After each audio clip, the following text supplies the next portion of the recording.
Hi everybody, this is Ellman, the Blue Collar Investor.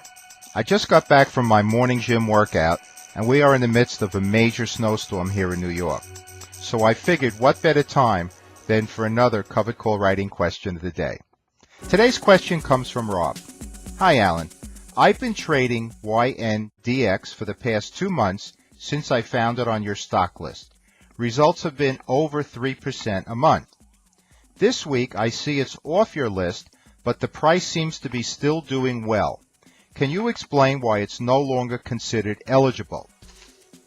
Well, Rob, we want our members to have elite performing stocks both fundamentally and technically.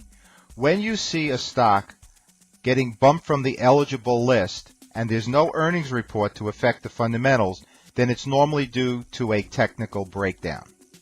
We actually show you this on our stock reports. In the first section is our screening process before you get to the running list or watch list in the second section of the report. So let's take a look at the screenshot in front of you to show you why YNDX was eliminated from the eligible list. And here you could see at the very bottom of the screen, YNDX is in the last row, and you could see an N for no in the column for technical indicators okay, MACD histogram, and stochastic oscillator. So what that means is that we have gotten a bearish signal from both of the momentum indicators, the MACD histogram and the stochastic oscillator. And if we had just one negative signal, then we would have listed it as eligible but with mixed technicals. But in this case, that wasn't so. Both momentum indicators were bearish.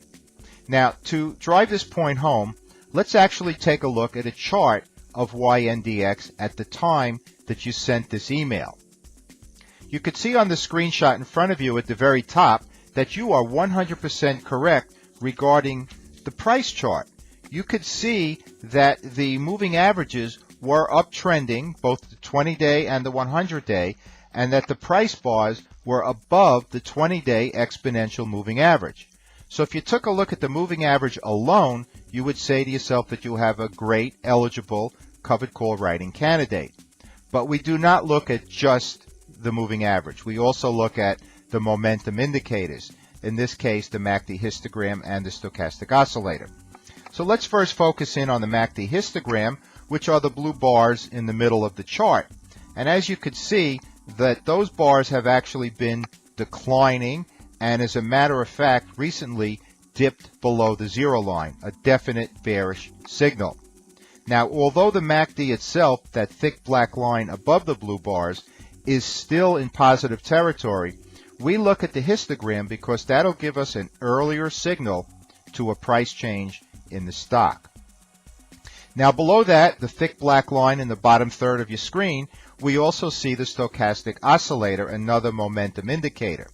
Here, too, you could see that the oscillator was declining in value and, as a matter of fact, dipped below the 80th percentile, which is a very significant bearish signal. So we have double-barreled action as it relates to bearish signals with the momentum indicators, and that is the reason why our team took that stock off the eligible list, at least for this week. Now, here's an important point to consider. If you already own this stock and you were already in a covered call writing position with it, you did not close your position and sell the stock simply because it got bumped from our list in the first week. What you do is you manage the position as detailed in our books and DVDs. In other words, you're prepared to execute an exit strategy if necessary. So basically what we have here is a situation that if you were selecting a stock for your portfolio, you would pick one of the eligible stocks, not YNDX. But if you were already in a position with this security, you would manage it, again, as detailed in our books and DVDs. So, Rob, I know you're a new member, and I appreciate the question. We've had a significant number of new members in the last few months, so I know that this question and response will benefit all of them. And thanks to all of you out there for watching this video. I hope you enjoyed it, and I hope you found it useful. As always, this is Alan Ellman, this time in the midst of a major snowstorm. Take care, everybody.